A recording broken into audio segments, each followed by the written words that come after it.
Good evening, everyone. Thank you for coming tonight. Really are happy to see you all.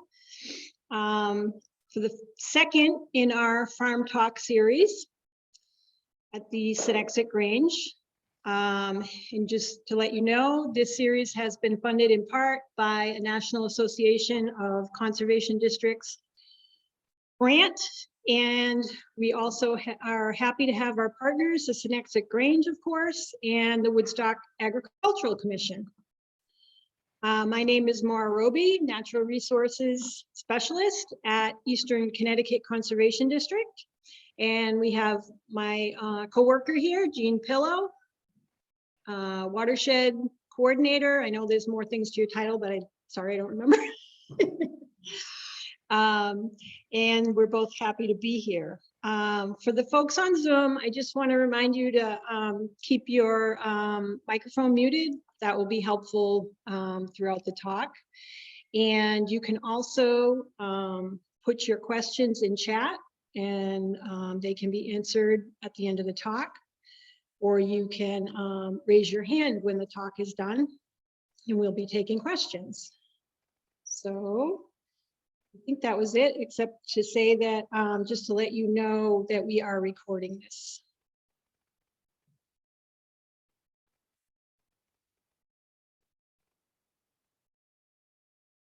For some reason, it's not advancing.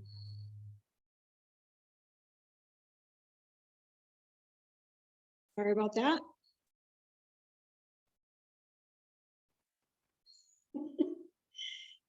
So for those of you who do not know who we are, Eastern Connecticut Conservation District, we're a nonprofit natural resource conservation organization.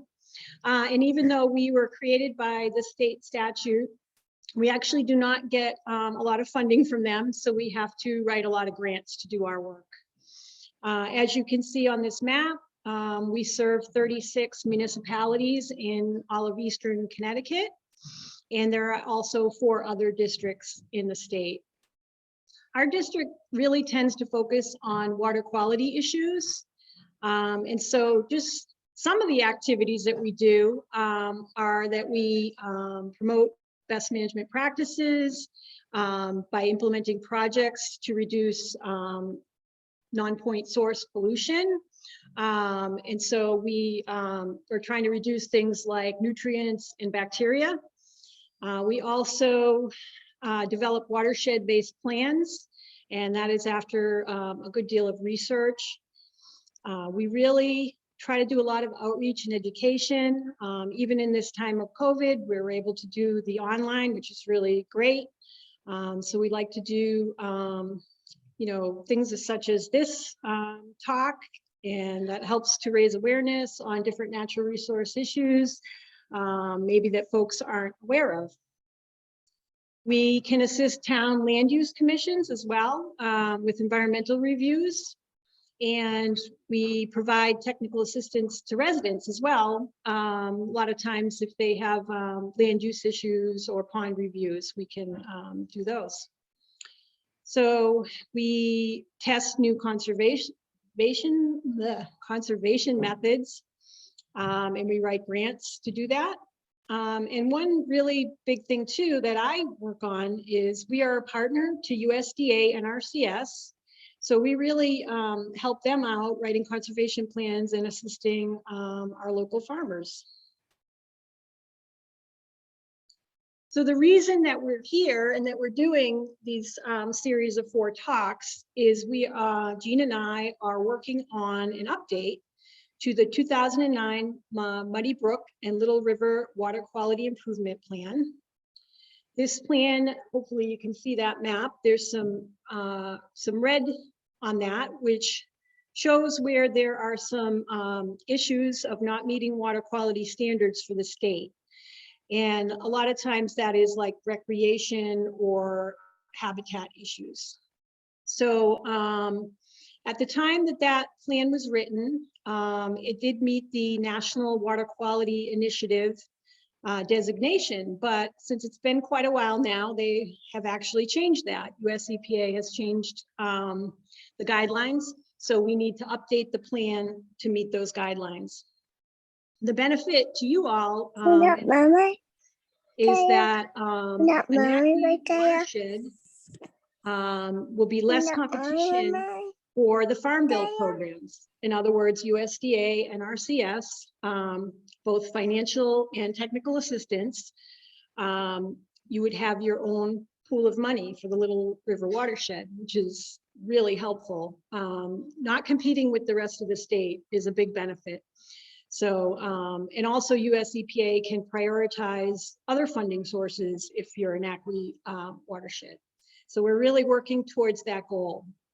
We really want to benefit the farmers and the farm animal owners and the homesteaders and all the folks that are here in the Little River watershed by getting that dedication of an NACWE watershed. And then also the Natchog River watershed could be considered as a future designation if we can get that for the Little River. So we really want to hear from you guys. That's a big reason we're doing these talks is to inform the project that we're updating or the report that we're updating. We're really going to have a good section on what are the issues that farmers are having and what are their needs. So we really want to hear from you guys. Maybe you feel like sometimes when you give your opinion or you talk to people that you aren't being heard. Well, you're definitely going to be heard because we want to hear from you. So don't be afraid. Please take our survey. And so I'm going to send that link out shortly after, in the next few days after this talk, to everybody on the list. Also, the folks that are here, if you're so inclined and have an app on your phone, there's a QR code in the back of the room. And literally, if you just use that, you can take the survey right on your phone. So we're really trying to make it easy for you because we want to hear from more folks. We've heard from a few, but we definitely want to get a wide range of opinions about what are the kinds of issues that you might be having. Like, is it about feed? Is it about, spending money on feed and fertilizer? Is it about getting water for your animals? Is it about, having erosion issues that you just, are having trouble with? So all of those things we want to know about, and we can, we have the ear of, NRCS, and we're going to let them know these are the things that you guys should be focusing on for these folks. So it's a really important ask from us because we're kind of asking that in return for doing these free workshops. And so we're hoping that also some of you will be comfortable enough to let us come out to your farms or your homestead or wherever and just take a look and give you some, look around and see if there's some issues that we can identify. So that is something we're looking for as well. So don't be shy. Okay, so I'm happy to introduce Dr. Joe Emenheiser. He's the Livestock Extension Educator at UCONN Department of Extension. And of course, he'll be talking about grazing animals and for healthy animals and also for healthy landscapes. So thank you very much, Joe. And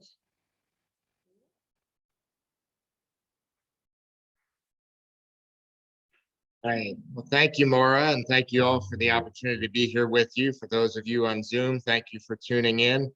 If you have challenges hearing, just feel free to jump in, let me know that. I'll try to project the best I can, but keep me informed. So thank you for those who tuned in remotely as well. I'm sorry that you missed out on the apple crisp, but that's just your loss. So today we're going to try to cover quite a bit of information in an hour. I've got a pretty good sugar rush going from the apple crisp, so should be able to stretch that at least an hour and leave some room, at the end of that hour for some questions, because the dialogue is just as important to me as anything. All right, so in the way of overview, the things that we will focus on primarily are the design of a grazing system. the many attributes that factor into that. The three key players in that system that many people frame and talk about, the interactions between soils, plants, and animals. And there's a lot of detail we can get into them. We'll hit the high points the best I can. Then we get humans into the mix and the things that we can do as managers to affect the other attributes of the system, maintain checks and balances and so forth. The infrastructure that is required for an ideal grazing system, some of the considerations as far as fence and structures and that kind of thing. And finally, try to bring this home in the context of economics. We're all going to approach grazing from a slightly different perspective. Certainly the conservation district is going to be focused primarily on the conservation and natural resources, and that's definitely important. Building soils, building plant health is also highly important. For me, from my perspective, my bias is as a livestock producer and as an extension person who is charged with trying to improve meat quality specifically across the state. All the products that come from the animals in these grazing systems is going to depend on the health of the system. And so everything here is interrelated. All of our different perspectives can come in and add value to one another. Grazing systems are not a new thing, and grazing animals have been an important part of ecosystems and nutrient cycling for a long time. That being said, we have some interesting challenges, particularly here in Connecticut, relative to grazing, because we don't have the wide open prairies. We don't have the large herds of bison or other migratory animals that graze in really high density and then move from one place to the other, get out of Dodge before the snow flies and so forth. And we as humans, for better or worse, developed this concept of property ownership. And along with that, we've got boundaries that come in line. And along with that, we've got fences to keep the neighbors out or whatever we want to use the fences for. And that's also going to control the migration of the animals, which generally is a good thing. But it also makes grazing a different beast in these systems that we have that are at the interface of rural and urban, as compared to tradition. So understanding the similarities, but also understanding the differences is going to allow us to master this in the real world. I think that any endeavor is going to start with setting goals, and certainly some things that can compel a person to develop a grazing operation that are valuable is having availability of land. Now that might be land that's owned. It might be land that they have the opportunity to lease or potentially even be given by the neighbor. There's a lot of wealthy absentee landowners, so to speak, in this particular area, and a lot of opportunity for owners of livestock to take advantage of that in some cases. Okay. Another option for grazing animals is simply to improve the land. That might be maintaining a certain look. It might be controlling vegetation, specifically invasive species. It might be improving the fertility of the soil. There's a lot of different attributes that a grazing system can improve relative to the land. And ultimately, sometimes we're simply using grazing animals to maintain that land and ride out the curve of land appreciation for that to ultimately be sold or valued higher at a greater time. And finally, I would say another key reason that I see grazing systems being utilized and increasing in popularity is market demand. Demand for products, particularly meat products in my world, but there are also many other livestock products, certainly. Demand for products that are more grass-based, demand for products that are more land-based, demand for products that are raised in ways that are considered more sustainable or just have more appeal for whatever reason to a consumer. And so a lot more emphasis on production systems. Understanding that demand and providing for that demand is an opportunity for livestock producers. Now, there's always a flip side, and on the flip side, as an extension specialist, I run into a lot of grazers or livestock producers who are developing grazing systems for what is, in my opinion, some incorrect reasons. And one big misconception is that grazing animals is cheaper.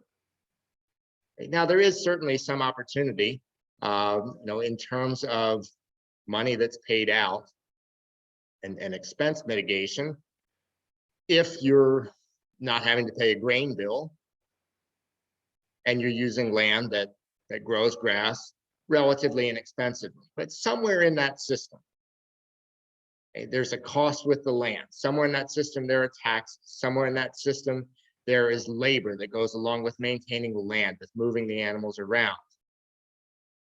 And all of those things, you can account for different ways. But at the end of the day, I would argue that grazing animals is not a fundamentally less expensive system. And honestly, there are a lot of ways where it increases costs and make those products that come from grazing systems fundamentally more expensive. That's not a bad thing, but we need to be realistic about the true costs of doing agriculture in the ways that we deem important. Another misconception would be that grazing is easier. And arguably, there is an element of perceived control if you're harvesting forages, bringing them to animals in a bunk. They don't have to go out and harvest that feed themselves. You do that, but that's a labor requirement. That's a labor requirement. There's also the daily act of simply feeding the animals where they could be doing that themselves. And as we'll talk about some of these grazing systems, the more complex they are, the greater that labor requirement is. Okay, so let's not get too misled by some of those misconceptions. And finally, buzzwords. I hear a lot of buzzwords being thrown around without some real understanding of what they might entail. For example, the word natural. Arguably, it's not natural to keep a migratory animal in an area where they would normally migrate out of over winter. Now, I'm not necessarily saying that we shouldn't do that, but we have to be really careful about what we mean with some of those buzzwords and if they actually do hold up in practice. Okay. Components of a grazing system, this is just a shotgun list of all the things that work together. I could make the slide a lot more convoluted because it really is a lot more complex than this. But we're linear thinkers. We like to think in bullet points. First of all, you're going to start with some sort of land area or acreage.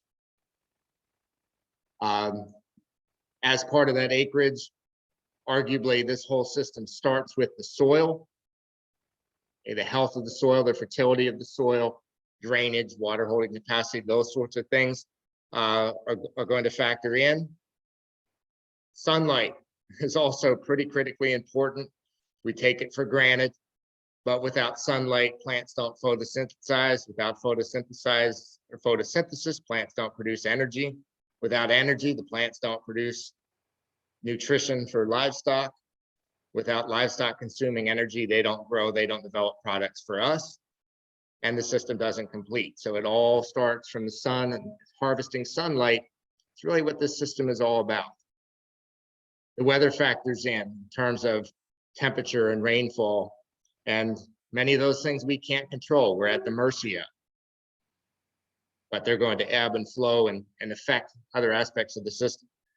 The plants are part there, and many different attributes we can talk about, the stage of maturity or diversity of plant species.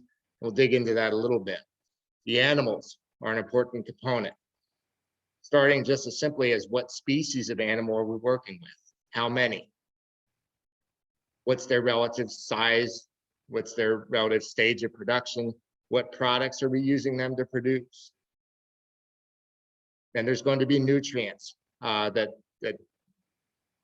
at any step of this game factor in. They might be simply cycled from one system component to the next. They might be imports in the system as far as a fertilizer or a nutritional supplement. But this system is going to be nutrient based, and you bring something in, it's going to be there and it's going to go somewhere. And so thinking about the cycling of all those nutrients becomes important. Human management, we like to think that we have some high level of control over all these components, and arguably we do. But we also have to realize that we are at the mercy of things that are outside of our control, and do the best that we can to adapt to those changes as they come about. And finally, while many people don't consider this part of a grazing system, to me, this is the beacon that guides the whole purpose for being, and that is, what are you producing? Where are you marketing it? And why are you doing that? Why did we domesticate grazing livestock in the first place, rather than just letting them roam around on the ranges? And there are reasons for that. And they've evolved over time as our society's evolved over time. But keep track of your purpose, keep track of your goals, and that's going to guide the rest of the components of your system. Okay, the basics of every system. This is based on animal needs. For our purposes here today, our food, water, shelter, and space. You probably have heard those being referenced before. Also, some sort of security. The ability for those animals that we own, we need to keep track of. In some ways, we're regulated to do so, to keep them secure, keep them contained, to keep them safe from predators. And finally, access. How do we as managers access parts of that system? Are we able to access parts of that system? If we have an animal that needs to be transported, if we have one that needs to be treated, how do we design the system to provide needs for the animals, but also for our ability to manage them appropriately?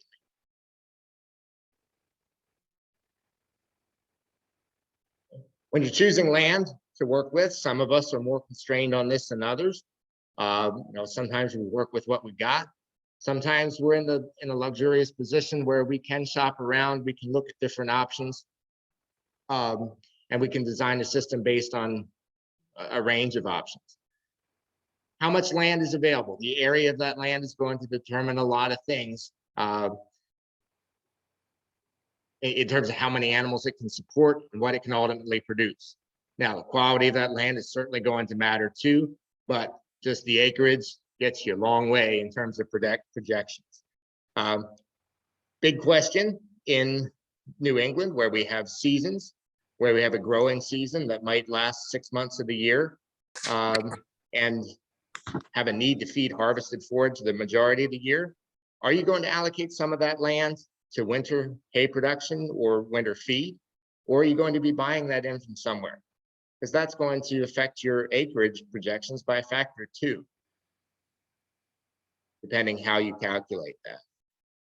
Okay, is the land in a protected area or near wetlands, or is it all accessible? Is it all available for grazing, even if we have 100 acres? Are all 100 acres grazable or not? What considerations do we need to make as far as buffer zones and protection of some of the protected areas that's going to affect our grazing area? Big question, often overlooked, and people that get in their head that this is what I'm going to do. Is there a better use for the land? Okay, is there something that ultimately is going to be better for your goals? Maybe your goal is simply improving the land or improving the soil. Maybe your goal is just to make money. And there's a lot of land that is arguably kept out of grazing in the Corn Belt in the Midwest United States, because grazing simply doesn't generate the same revenues per acre that planting corn or some other cereal grain does. Now, there's an environmental cost for that I wish we evaluated more in our pricing structures.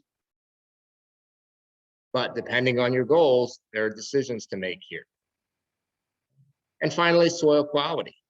An acre of land on a well-drained, fertile soil is going to be far more productive than an acre of land that's rocky, covered in trees, or any of the other things that we can encounter here. Soil quality, at the end of the day, is the foundation of everything else that we're going to talk about. Soil quality is essential for plant growth. Most of the desirable plant species, and by desirable plant species, I mean those that grow appropriately, those that provide the needed nutrition for livestock, are going to prefer relatively neutral pH soils. Certainly, there's more measures of soil health than pH, but that's a good start. And many times, dollar for dollar, the most important or most valuable soil amendment is just lime. And we run into many acidic soils, getting that pH balance back out with some lime application, even if it's not 100% of what our soil test says that we need. It's a big step in the right direction in terms of producing plants that are going to contain the right nutrients, or that are going to produce enough quantity to feed animals. Cannot stress enough the importance of objectively measuring soil quality with soil tests. There are myriad programs between the conservation districts, extension, so on and so forth, that provide soil testing relatively cheaply, relatively easily. If there's a measurement on your farm that's going to predict the rest of the chain, more so than anything else, it's a soil test. Okay. Soil amendments such as lime, fertilizer, manure spreading, as necessary. If animals are housed off of the grazing season for the winter, and all of their nutrient deposits, if you will, are confined in one place, then it's your job as a manager, as part of that system, to continue the nutrient cycling and get it spread out throughout the land, and hopefully based on soil tests that tell you this area needs more of this than another. If for whatever reason in your system that labor is not a great fit for you, there are ways that you can design that spreading of nutrients to have the animals do a lot of it, with bale grazing over winter, or simply using their ability to move around so that you don't have to. Okay, lots of different options there, but soil quality is going to be really key. Plant species, this is really broad brush, but most of what we're going to talk about falls into one of two categories: grasses or forbs. Okay, grasses have leaves or blades. Forbs are more broadleaf. Typically within the forbs, one of the most important categories is legumes, depending what part of the country you grew up in.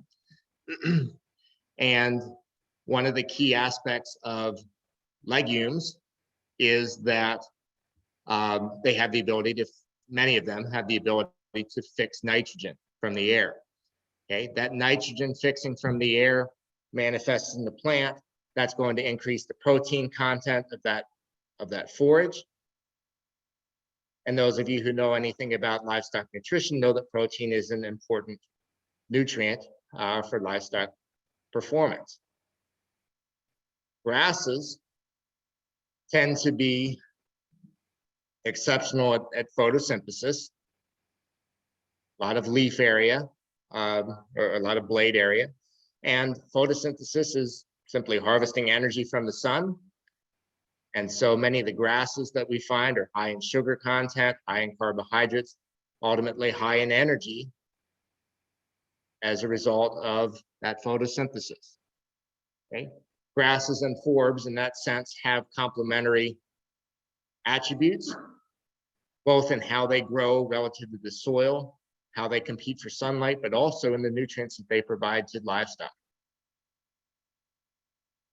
I was asked to talk a little bit about toxic plants, and I'll tell you one of the best preventatives against animals consuming toxic plants is to give them choices of plants that aren't toxic.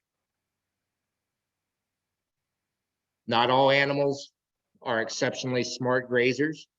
You know, there are certainly lines that have been bred away from grazing. There have certainly been populations of animals that have livestock that have been kept away from grazing for decades at this point. But when given the choice, there's still a lot of instinct in good grazing animals that allows them to regulate what they need. It also steers them away from things that are problematic to them. So if you have a land area that's got some invasives, got some toxic plants, you don't have to necessarily bend over backwards trying to eradicate every one of them before you put the animals in it. But make sure that the area that you're putting animals on has enough good feed that they don't have to eat the toxic stuff. And obviously, if given the opportunity, removing toxic plants is better. But sometimes there's land we can't access, or we don't have time or availability to do it all at once. So I just want to stress the need to be realistic about those goals and let the animals be animals, because in some ways they're better at that than we are. Finally, concept about weeds. Similar to toxic plants, where we can probably find a textbook somewhere that says that just about every plant is toxic. Everything is toxic in the wrong levels. We can find an identification guide or a place in the country where a particular plant species is considered a weed. Okay? Because we define that not really by anything other than whether we like it or not. Might be whether we like looking at it, might be whether we can control it or not. And some things that we consider weeds are really nutritious for livestock, and they do a pretty good job of competing for the nutrients that are available in the system. And if they're going to out-compete any improved forage that we were to introduce and provide the same nutrition to livestock, why are we beating ourselves, why are we beating our heads against the wall trying to eradicate them in the system? We can train livestock to consume weeds that they don't want to. We've shown that in many studies. And there are also mechanical or chemical ways to reduce populations of weeds that might be invasive or out of control. But in general, I think trying to shift away from the mentality where we're at war with the system toward a system or mentality where we're working in tandem with it is generally advantageous for grazing systems.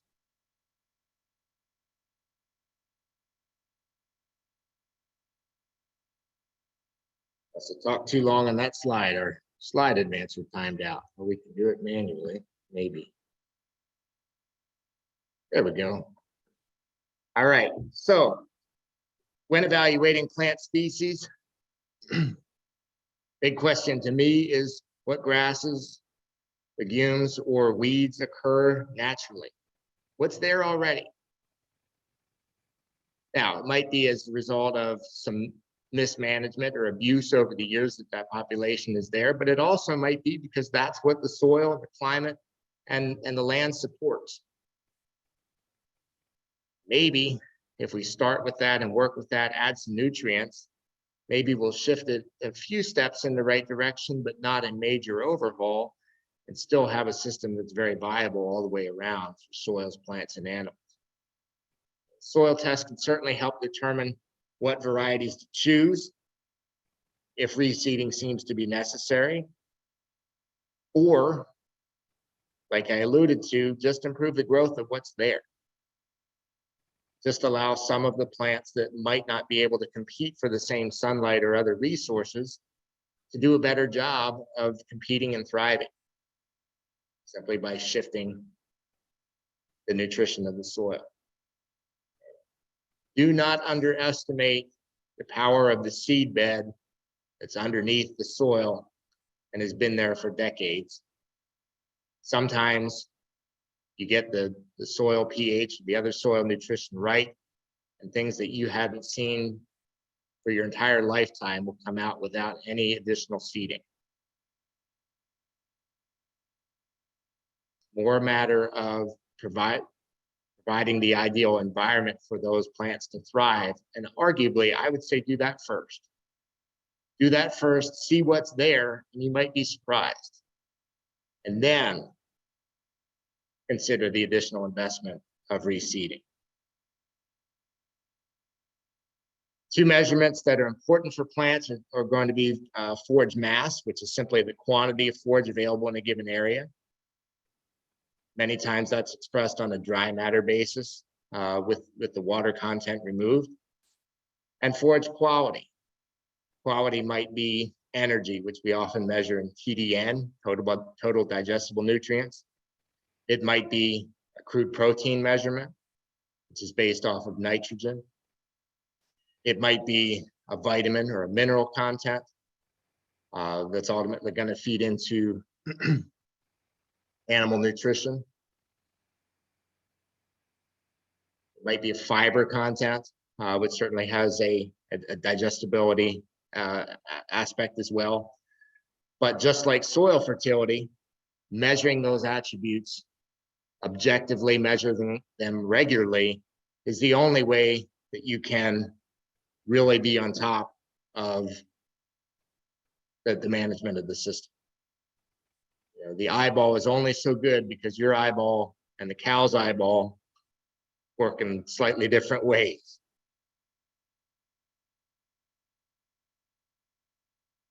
Understanding how plants grow throughout the year is going to be important. As I mentioned, here and arguably anywhere away from the equator, we have seasons. Many of the plant species that we work with here are cool season grasses, meaning their primary growth is in the early spring and later in the fall. There might be, depending on temperature and precipitation, a really strong summer slump where there's very little to no growth during the summer.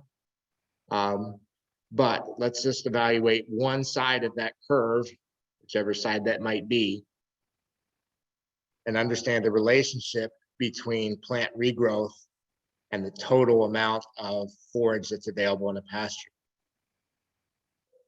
As plants increase in maturity,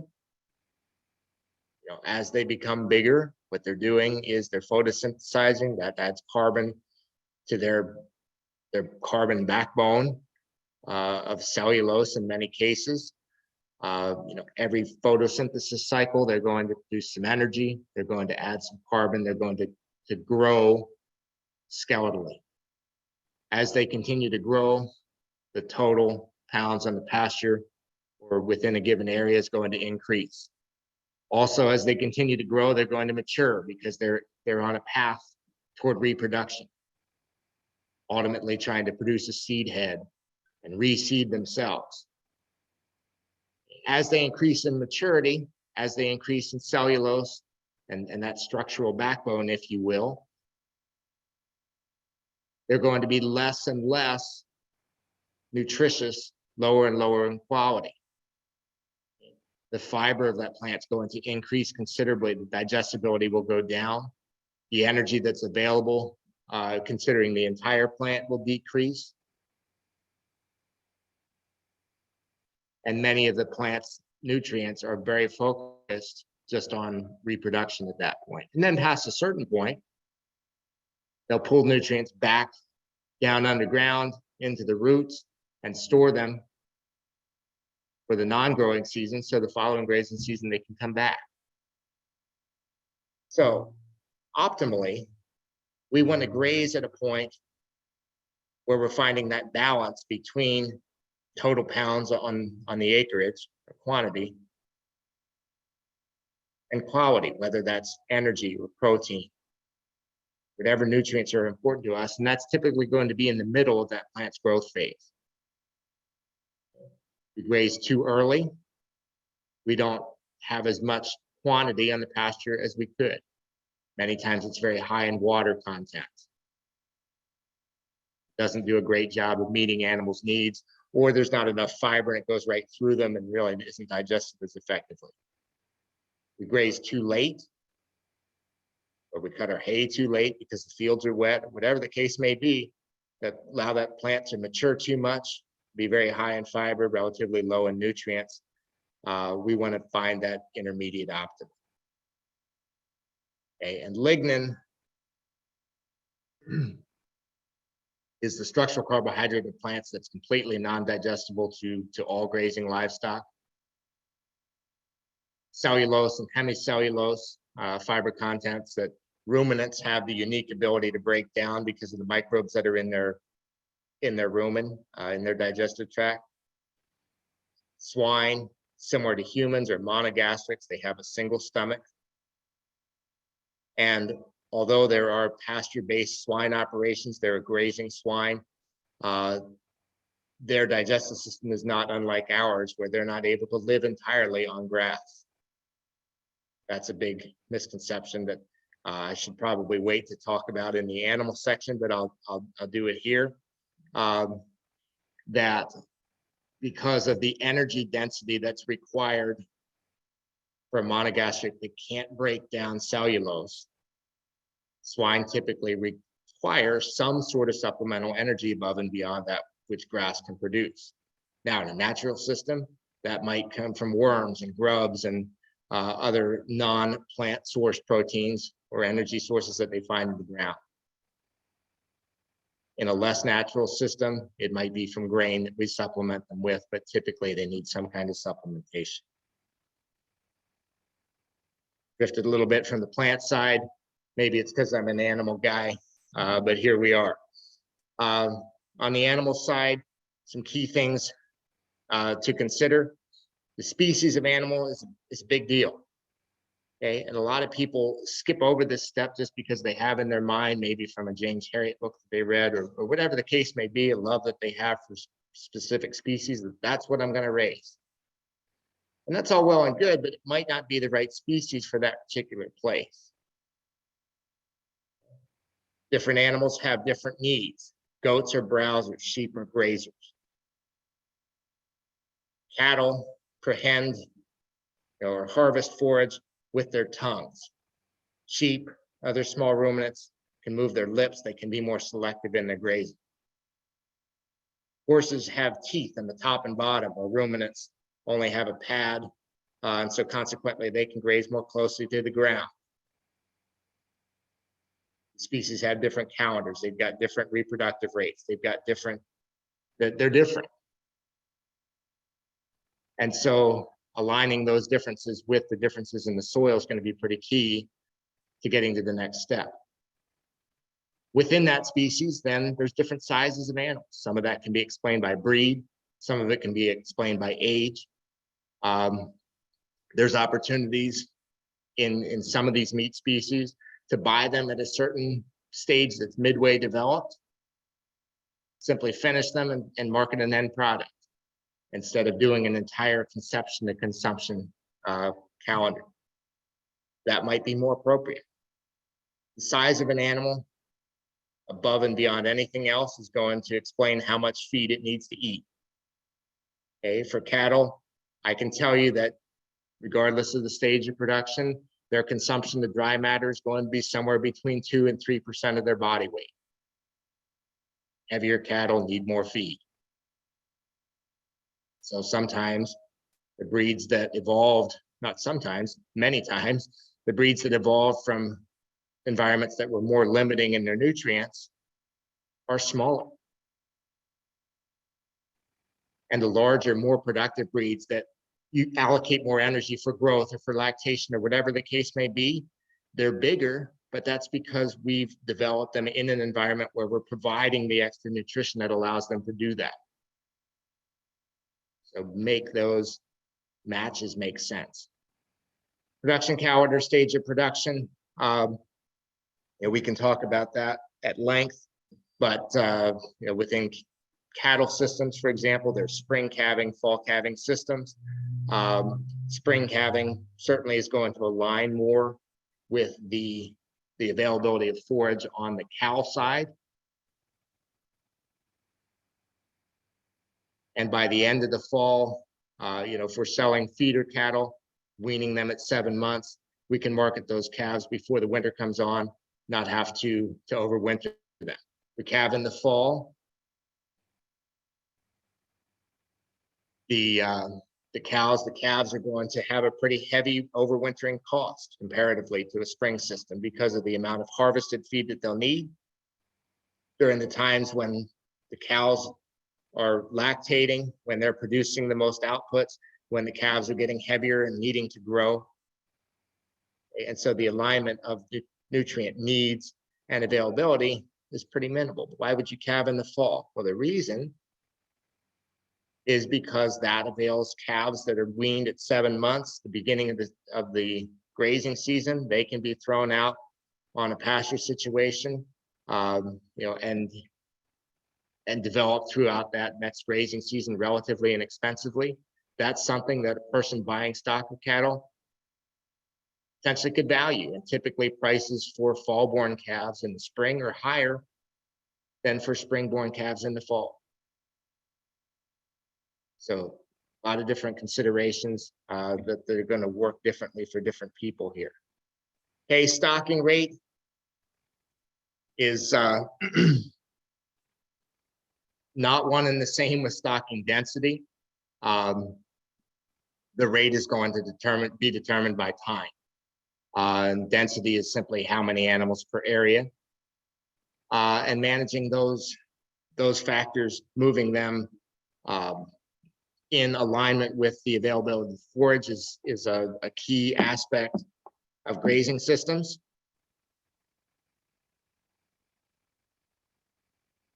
A put and take is a mechanism that allows you to ebb and flow the animal numbers depending on forage availability. Sometimes if you have more forage than you have animals to harvest it, finding ways to capture hay from that, allows you to get things in balance.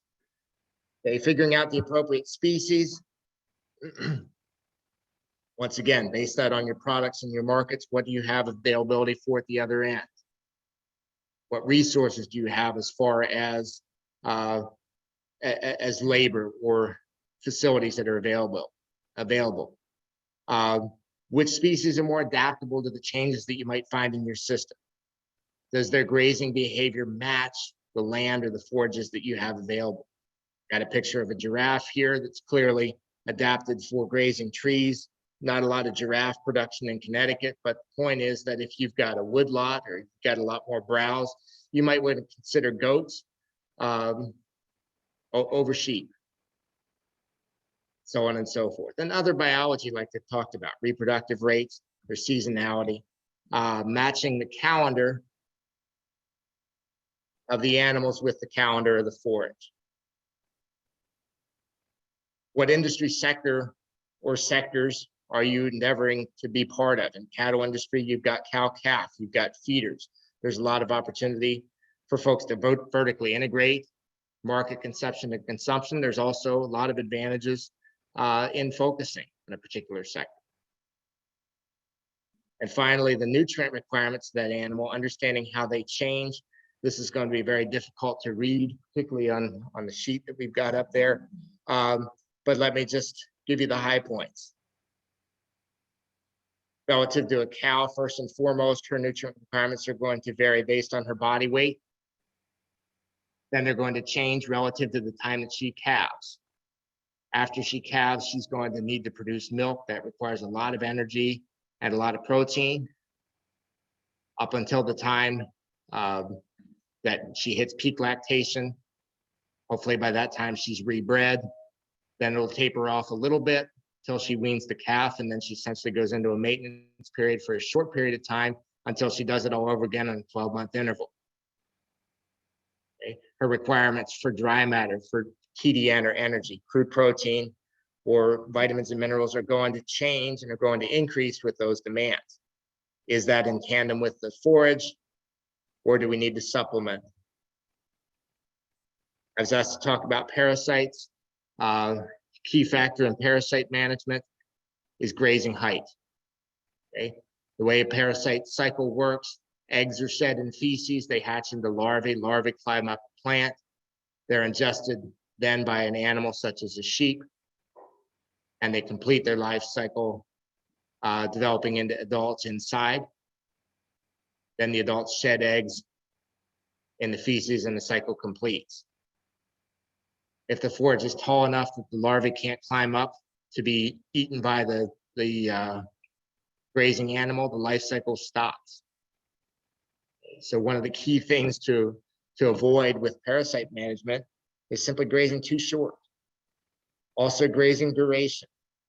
If we allow animals to shed out parasite eggs, but then move them to a different paddock, and they don't come back until after the larvae have expired in that particular area, we're breaking the life cycle. And arguably that's what bison, that's what migratory animals do, is they don't come back to the same blade of grass twice. Now, do we have the ability to do that completely in an artificial system? Probably not, if we've got just 10 acres or whatever the case may be. But we can certainly consider our duration of grazing. We can consider our duration of rest in those paddocks, increasing the amount of time for animals to come back, and thinking about the life cycle to make sure that we're not bringing them back right at the peak of the infected phase of those larvae. Another mistake that I see. Okay, harvesting and clipping, whether we take a hay crop off of a paddock that's contaminated with parasites, or just clip it and add the organic matter back to the soil, both of those things break up the life cycle because they need to have the host animals to complete their life cycle. Okay, we expose them to the sunlight, they don't particularly thrive. And finally, some of these species can be dead-end hosts for the parasites that affect others. Following sheep with cattle can clean up a pasture. The sheep parasites don't complete their life cycle inside cattle. Okay, can we use multiple species in rotation or together at the same time to have advantages for each other? 3 types of grazing systems I'll talk about very quickly. Continuous grazing is a fixed area, fixed number of animals all the time. And work fine, doesn't require a lot of labor, as long as the density of animals never exceeds the availability of the forage. And so more often than not, you're losing out on an efficiency that can be gained if you're continuously grazing, because you're at risk of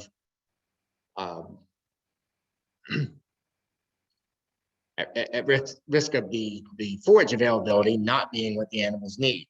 And also, you're not cycling as many nutrients, you're not providing as much rest, and the production of forage within that system is not going to be as great as it would be if they're rotated through, like arguably they did naturally before we domesticated them. Okay, basic rotation systems and intensive rotational systems is simply differentiated by the amount of space and the rate that you're moving them from one paddock to the next. As we move from left to right on this hierarchy, we're going to increase the amount of skill and infrastructure required. Labor, time, expense, equipment, all of the above. But we're also going to increase the potential outputs of the system, both in plants and animals. Strip grazing is just a potential similar to those paddocks of moving an animal from one area to the next. And we can do that quite laterally, quickly across a pasture. Okay, the effect that this has on plants on the far right, so the order is switched from the previous slide, but on the far right is a continuous system, and a plant that's continuously grazed doesn't have as much ability to regain. It doesn't have as much ability to move nutrients to its roots. It doesn't develop as complex of a root system as one that is grazed quickly and then allowed to rest on the left-hand side. And so a long duration grazing period with a short recovery being in the middle. In general, anything that we can do to get away from continuously grazing the same area with animals has a positive effect on plant regrowth, root building, and ultimately on soil quality, because that root system is going to allow nutrients to be cycled more effectively, both up and down for that matter. Okay, many different layouts that we can determine based on a property. A lot of it has to do with the water source. Where do you start with water? How do you divide around that? Also, where is there a shelter? It doesn't necessarily have to be a structure, but animals, particularly if they're calving or lambing in the harsh winter, need to have at least a windbreak, some opportunity to get a break from the temperature, from the humidity, whatever the elements may be. Okay, so designing around those critical needs of water, access to shelter, and then optimizing the availability of feed. It's going to look different on many different places, and there's not too many 160-acre tracts that are completely rectangular here in Connecticut. Quarter section kind of stuff. That's a quarter mile square. If you have a farm that you can divide up like that, here in Connecticut, good for you. I haven't seen it. But we've got to get creative with the straightness of the fencing. The basic elements still can stay the same, where in this case, we've got an aisleway that's a sacrifice area. We're moving them up and down so that we can have a stationary waterer and simply open a gate in a respective paddock that they can move back and forth to. Many different options for fencing, ranging from completely permanent to completely temporary and movable every day. They're going to decrease in cost as you go down that list. They're going to vary in the amount of maintenance that's required. Okay, be careful when designing a system to consider not only the initial cost, but also what is it going to cost you in time and labor to maintain it. Cage wire or woven wire fences are great in terms of being permanent, being very secure for predators, to keep predators out, to keep animals in, but they're expensive and it's pretty difficult to weed eat. Okay, if you have a wire that's elevated off the ground or a rail that you can get underneath, it's a little bit easier to maintain that fence line if you're not doing that chemically, or tying goats to your fence posts or whatever the case may be. Think about not just the initial cost, the maintenance cost. And then the million-dollar question, is grazing profitable? And like every million-dollar question, as an extension specialist, I'll give you $1 answer, which says that it depends. It depends on all these different factors, and whether your system is in alignment, your animals, your resources, your products, and your markets. Did you start out trying to produce something that was in demand and you could produce at a profit? Or did you start out with some land and the dream to have cows and make the rest of it fit? Because more often than not, if it's the latter, it's not going to be particularly profitable. Is that a problem for everybody? No. Sometimes that's totally okay. Sometimes the goal is to produce a loss on a tax write-off. Everybody's got different goals. There are ways to make grazing profitable, and I'm not going to say that there's not, but the folks that I know who do a good job of it don't necessarily always buy into the same box that everybody else does. They might not own as much land. They might find ways to lease it inexpensively. They might find ways to contract graze other people's animals so that they can master those animal numbers and not say, I'm going to have 20 sheep throughout the year and I'm going to graze them. Okay, so creative thinking is a big part of that. That's a whole lot longer talk than this, which we've already gone over time. I should wrap it up and ask if you have any questions, both here or online. And I see there's some questions in the chat box.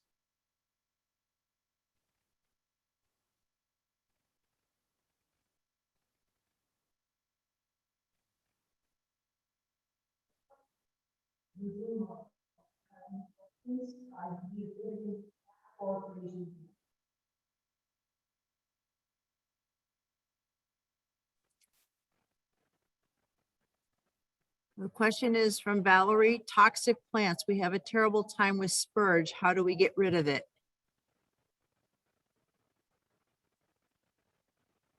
Okay, So I'm not an expert with spurge.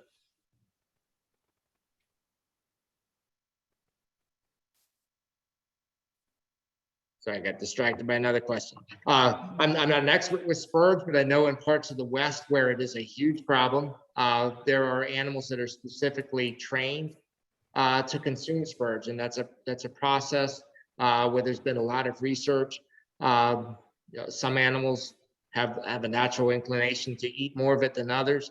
Sometimes you can take a group and just through training with a slow process, get them to do something that they wouldn't otherwise. Make sure that your ration is balanced, or that you provide enough nutrition to keep things in check. And yes, of course, there are some animals like many goats, but I would argue not all goats, that will consume spurge naturally. So find those that will, but also make sure that you're not relying on them to the point that it's to the detriment of their nutrient needs, because that is inefficient and arguably also inhumane. Okay, this question is from Sandra. Is UCONN stores going to return to also teaching grazing or just confined animal feeding? Well, I teach a livestock production and management class at stores, and we do talk about grazing systems. The dairy is largely confinement based, but the heifers and the dry cows are outside. Are there opportunities to do a better job with grazing in terms of density and rotation? I will absolutely be the first to tell you yes around stores. But I think as the industry shift, as there becomes a need for applied research for grazing systems in the local area, that if there's opportunity, if there's funding, I will be first in line to pursue those directions. Are there any questions from the people in the room? Rebecca? Any developments with the processing and butchering industry? Because I know that right now you have to take your animals to New Hampshire and all over developments. Yeah, so one of the things that does seem to be a bottleneck in terms of livestock industry development here is the availability of slaughter and processing. Many times it's processing more so than slaughter or harvest, but the whole chain matters. In some ways, we expect things in New England to be relatively close because everything else is relatively close. And if we consider the proximity of harvest infrastructure in other parts of the country where they travel 3-4 hours without thinking about it hardly at all, in some ways we're doing okay. That being said, it is a limitation to expansion. I will say that there's a producer side of that which shows those limitations. There's also a processor side of that which is struggling to find labor to operate the plants and expand. They're also struggling to find animals throughout the year, particularly in the spring, after everybody else has marketed their grazing animals. And they need to have a steady supply of animals. They need to have a steady supply of labor to operate year round. Okay, so there are two sides to that story. Are there developments being done? Yes, but where's the major breakthroughs going to be? I think it's from cooperative systems that involve multiple producers, involve processors, and bring both to the table and find ways to overcome those barriers for both. Overcome the seasonality, overcome the supply side on the processor end, and improve the access and improve the communications in some ways on the producer side.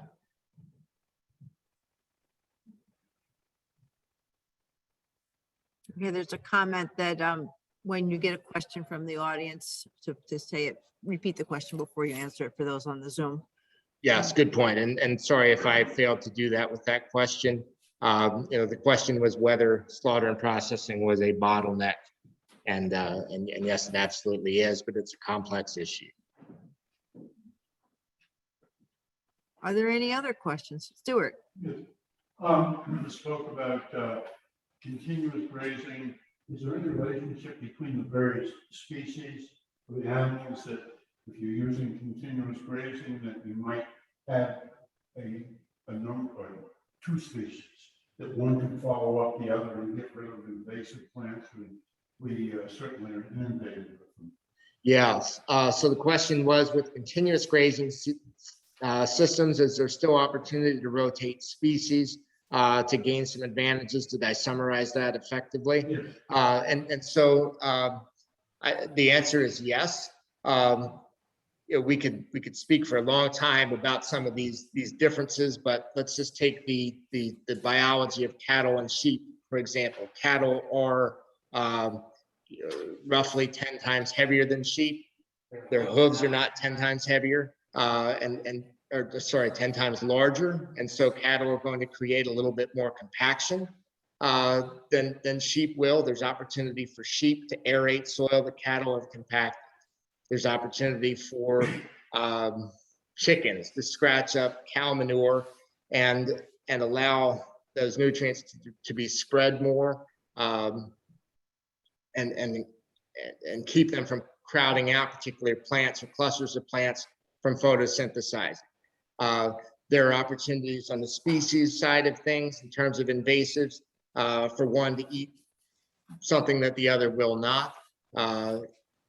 And everybody who has a particular species is going to complain about another species being more selective. All animals are selective in their grazing. All animals are going to ebb and flow what they consume relative to their needs. And yet there are some general rules that hold true where goats are going to prefer to browse, where sheep are going to prefer to graze. Cattle are going to be less able to be selective simply by how they harvest that forage with their tongue versus their lips. And so, yes, anything that we can do to rotate the species through in a particular space is going to gain some efficiency. Is that as efficient as a managed intensive grazing system? Arguably no, but there are still advantages that can be gained.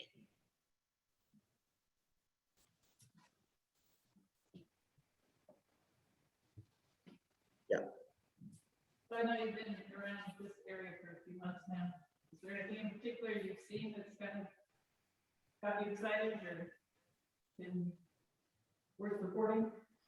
So the question was, I've been around the area for a few months. I think it's actually been just a little over a year somehow. This COVID environment has been certainly unique. And the question was whether there's anything in particular that I'm excited about or that I've observed. And I will say, bar none, the thing that's most exciting for the livestock industry and the livestock grazing industry for that matter, particularly coming out of the COVID situation or after the advent of the COVID situation, is the demand for local meat products. Exponentially increasing, had already been high, but COVID just really kicked that demand into high gear. We have a tremendous opportunity locally, and not just in Connecticut, not just in Eastern Connecticut, but regionally throughout New England and throughout the country for that matter, but especially here to really think about sustainable ways to produce these local meat products that are in demand. However, for sustainability, there's three legs to that stool. They've got to be produced in a way that's ecologically sound. They've got to be produced in a way that meets social needs. And they also have to be economical. They have to be profitable. And so simply increasing the number of livestock or increasing the production of meat isn't going to really satisfy that demand in a sustainable way unless we find systems that can work. And they're not going to be the same from one producer to the next. There's going to be completely different systems that just share a fence line that both work. But that's the part that's really most exciting for me, is getting to make those connections, find the folks that are involved, and figure out what works and what doesn't work. being open-minded about that. It's a tremendous amount of fun. It's an academic challenge, and it's a systematic societal challenge that we can all figure out together.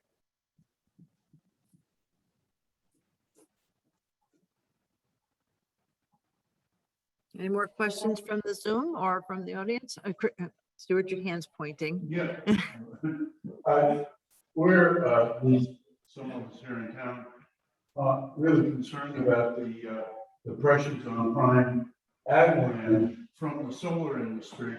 And, once it's put under solar panels, it's lost. And I don't know whether you were approaching that particular problem with any solutions or suggestions, perhaps. I've gotten several calls from the solar industry on developing grazing systems. The question, to restate it, was pressures from the solar industry on prime ag land and how that affects local zoning and agricultural decisions. And I've gotten a number of calls from that industry, and honestly, the majority of what I've focused my time on is just conversations to make sure that that animal nutrient requirements are met and that the systems are humane, because that's my job from a livestock perspective.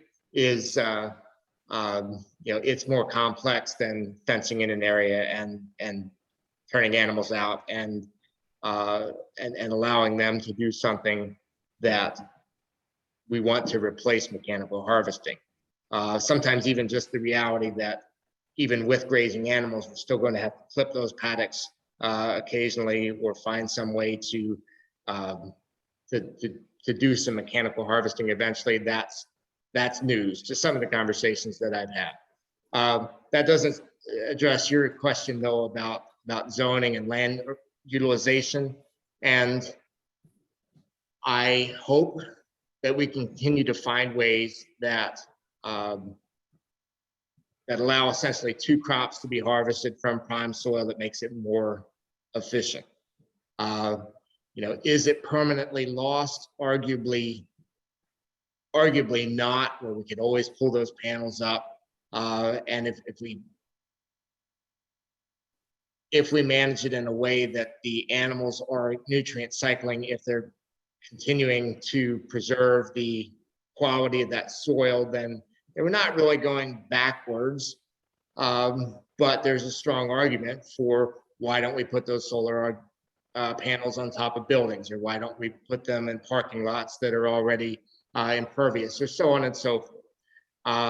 I'm not here to make a position statement one way or the other, but I think that it is important that we approach this with a long vision, and also that we think about systems that are integrated, and using livestock just to be alternative lawnmowers for another industry it's not fair to the livestock. To be real honest about that, to be blatantly blunt about that. Not only do we run the challenge of compromising their nutrition, but we're also not using them with the utmost efficiency to produce the products that they can, which if we do that, in my mind, that's a prime use of prime ag soil. Can we do that with solar panels above them? Potentially, yes. But we also have to understand that a solar panel is harvesting the majority of the sunlight that is allowing the plants to photosynthesize and produce the energy and the other nutrients that the animals need to thrive. So it's not 100%, of the nutrient availability for that land area that would be there if the solar panels were not. I think just being objective about those things and thinking through them is the best that we can do at this stage. We need to find alternative sources of energy, and I am completely in support of that investigation, but let's be careful about developing more paradigms that back us into similar corners that we've already gotten into. Question in the back? Can I add my 2 cents into that? I think that just because you have solar doesn't mean that you're necessarily losing some of that prime ag land. I actually was just on the phone recently with the state agronomist from NRCS because I used to work with him. And because he was asking me if I was considering going into sheep again. And I guess the solar companies are being required, most of them are out in the mid part of the state, Windsor area, and southwestern part of the state, that because of some of the subsidies that they got for putting in those solar fields, they are required to keep it not only for solar use, but some sort of agricultural use as well, like having livestock on it. I think part of it is rotation on it, not just throwing them all out there at once, but your stocking density. There's a guy that's coming out from the Haverhill area of Massachusetts that's grazing sheep out in Windsor. So there's still some usage there, but as you were saying, you got to do it correctly. Yeah, just to summarize the comments from the floor here, and so I would echo the same thing, that a lot of the need for solar grazing from a solar company perspective stems from requirements either from their subsidies or from their local ordinances that prime land be kept in some form of agriculture. Grazing seems to be a pretty logical fit, and I support that. And yet at the same time, it needs to be done in a way that's not just throwing the animals out and ignoring them. And it is a management intensive endeavor. I was going to say something else. I lost my train of thought, so I'm going to bounce it back to the Zoom here. Any more questions from the Zoom burst? How compatible are wind turbines and pasturing animals? I don't know the specific answers to that question. I've not been in situations where I've had to dig into that too much. But certainly a wind turbine is a lot better off, 100 feet in the air than in direct contact with the animals. Beyond that, I don't really know. I think that similar to solar panels, there's going to be things that are compromised. There's also going to be an energy gain to the system, and we have to weigh those differences. We're going to weigh them differently depending on our perspective. I don't immediately see anything aside from some shading and some soil disruption that's going to directly compromise animals. But there's room for a lot of work on all of these alternative energy sources in terms of their compatibility and on the research side. Any more questions?